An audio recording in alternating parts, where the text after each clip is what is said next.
This channel does not promote any violent, harmful, or illegal activities. All content provided by this channel is meant for an educational purpose only.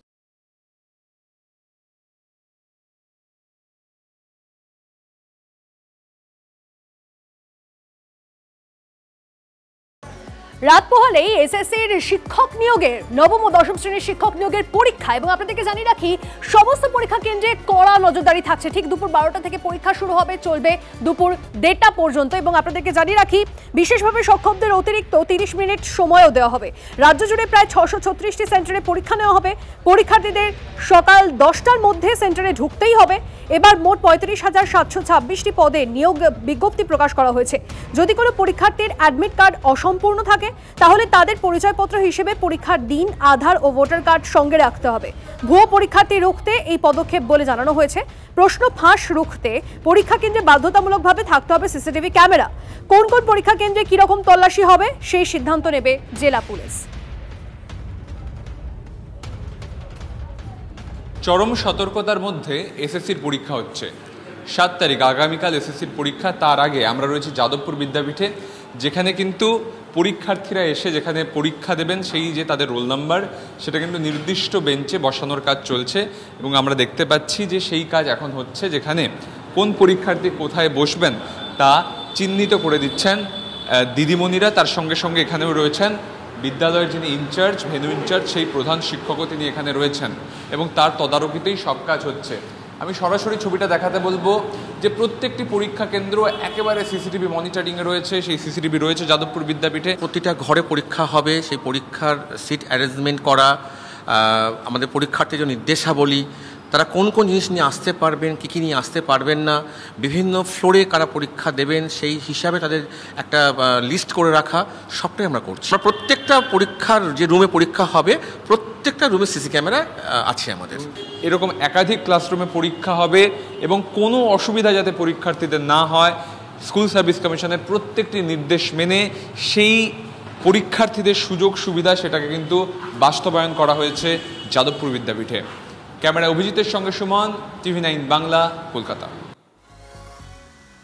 Suman যে ছবি আপনাদের সামনে তুলে ধরছিল, আদালতের নির্দেশ আগামীকাল স্কুল সার্ভিস কমিশনের নিয়োগের পরীক্ষা, কিন্তু তাতেও তো সংশয় থাকছে, নতুন পরীক্ষাতেও লাগবে না তো দাগির দাগ। পরীক্ষার আগে এই প্রশ্নেই সরগরম শিক্ষামহল। আগামীকালের পরীক্ষায় কি কোনো অযোগ্য চাকরিহারা বসছেন? 1806 জন বাদেও কি কোনো অযোগ্য আছে? চেয়ারম্যান সাংবাদিক বৈঠকে বারবার এই প্রশ্ন এড়ালেন এসএসসি চেয়ারম্যান। সুপ্রিম কোর্টের পর্যবেক্ষণ দেখেছি, কোনো মন্তব্য করব না। মন্তব্য সিদ্ধার্থ মজুমদারের। পরীক্ষা পরবর্তীকালেও অযোগ্য চিহ্নিত হলে তার পরীক্ষা বাতিল হবে জানিয়েছে কমিশন।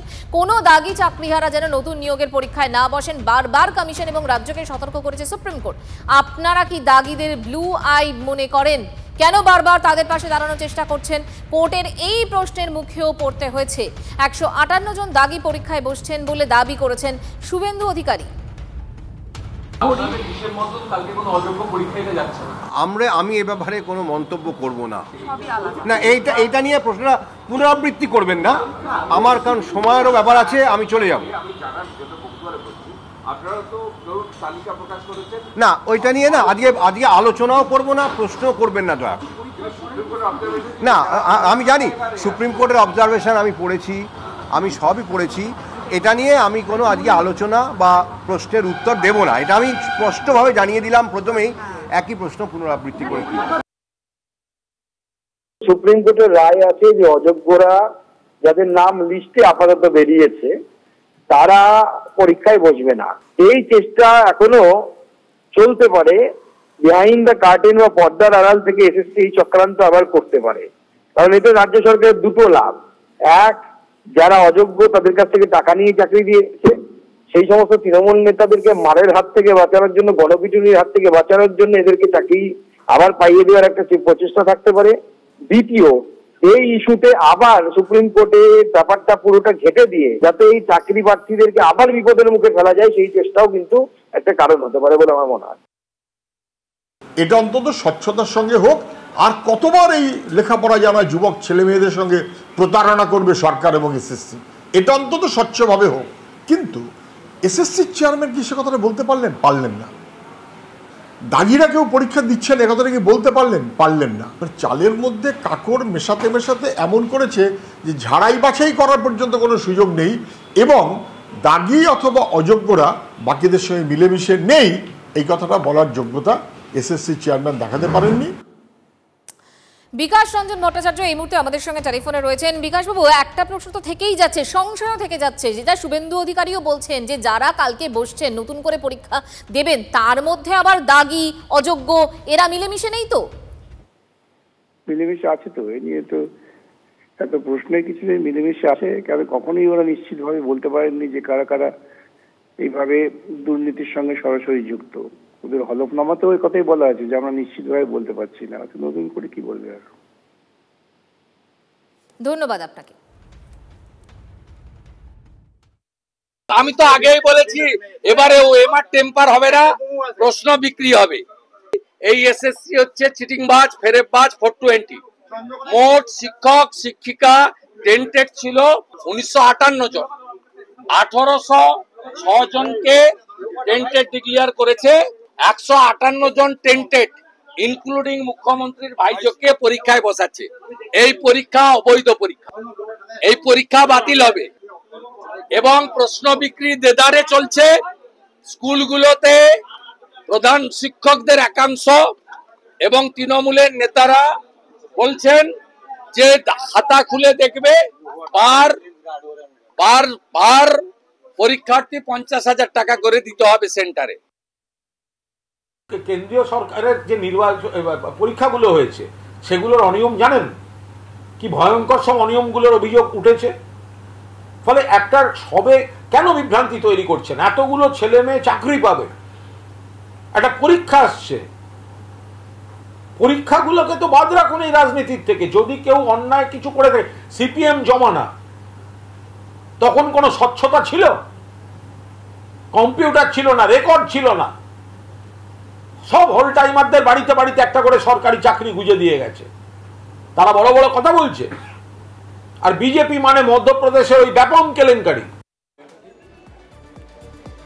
এসএসসির নতুন পরীক্ষার প্রশ্ন ফাঁসের দাবি করে পোস্ট সোশ্যাল মিডিয়া, তারপরেই গ্রেপ্তার। আপনাদেরকে জানিয়ে রাখি, নতুন যে প্রশ্নপত্র, এসএসসির নতুন প্রশ্নপত্র, তা 14 লক্ষ টাকা দিলেই হাতে। ফোনে প্রস্তাব পেয়ে ফেসবুকে পোস্ট গৃহশিক্ষকের, বিভ্রান্তি ছড়াতে ভুয়ো পোস্ট বলে দাবি পুলিশের। গ্রেপ্তার চন্দ্রকোনার গৃহশিক্ষক অরিন্দম পাল। পুলিশের দাবি, ধৃত ব্যক্তির বাড়ি চন্দ্রকোনায়, তাও তিনি নিজেকে মুর্শিদাবাদের বাসিন্দা বলে ফেসবুক পোস্টে দাবি করেছেন।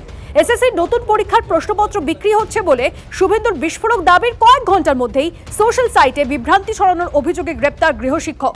ধৃত ব্যক্তি একটি বিশেষ রাজনৈতিক দলের সঙ্গে যুক্ত বলে দাবি পুলিশের।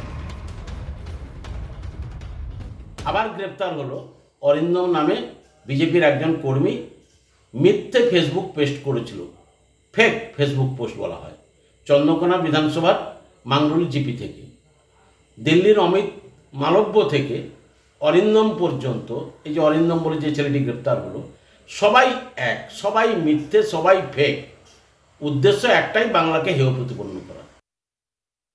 এই যে প্রাতিষ্ঠানিক দুর্নীতির যে চিহ্ন এই পরীক্ষা নেওয়ার আগে রাজ্য সরকার রাখলো, তাতে বোঝাই যাচ্ছে যে স্কুল সার্ভিস কমিশন কেন পশ্চিমবঙ্গে সরকারের দ্বারা বা সরকার পোষিত কোনো সংস্থার দ্বারা এ রাজ্যে হওয়া কোনো পরীক্ষারই কোনো বিশ্বাসযোগ্যতা নেই। আবার দেখুন নতুন কি দুর্নীতি সামনে আসে। যারা চাকরি হারালেন তারা তো মূলে চুলে সব গেল, চাকরিটাও হারালেন, টাকাও আর উদ্ধার হবে কিনা সন্দেহ। কিন্তু যারা চাকরি বিক্রি করেছিল, সরকারি চাকরি, স্কুলের চাকরি, তাদেরকে এখন ধরে শাস্তি দেওয়ার ব্যবস্থা করতে হবে। 50-55 জন ইতিমধ্যেই গ্রেপ্তার হয়েছে এই মামলায়। কিন্তু পাড়ায় পাড়ায় যে এজেন্ট ছিল, এবং তারা বলা বাহুল্য তারা সবাই তৃণমূলের নেতা, তো আমার ধারণা সেই দিকে এবার তদন্ত এগোবে। এসএসসির পরীক্ষাকে কেন্দ্র করে সতর্ক এসএসসি।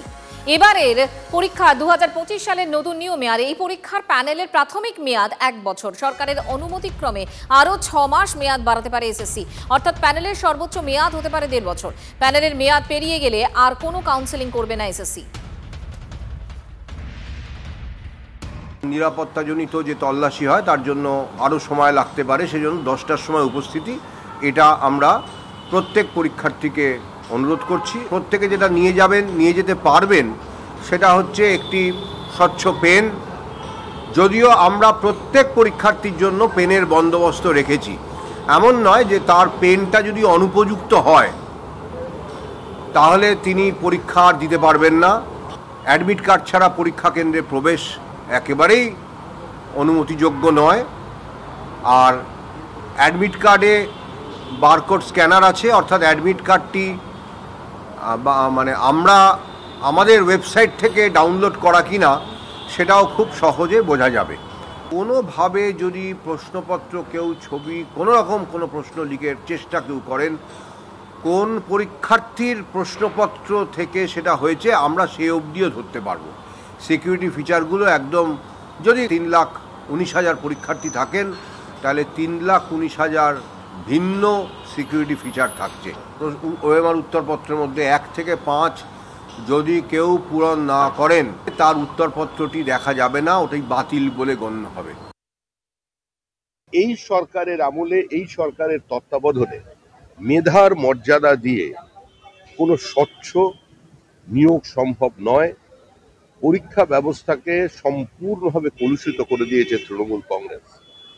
একটা সরকার যেখানে সর্বোচ্চ আদালত সুপ্রিম কোর্টে হলফনামা দিয়ে বলছে যে দুর্নীতি হয়েছে, দুর্নীতি আমরা করেছি, তারপরে সেই সরকারের কাছ থেকে, তাদের বিভিন্ন সংস্থার কাছ থেকে কি প্রত্যাশা করা যায়?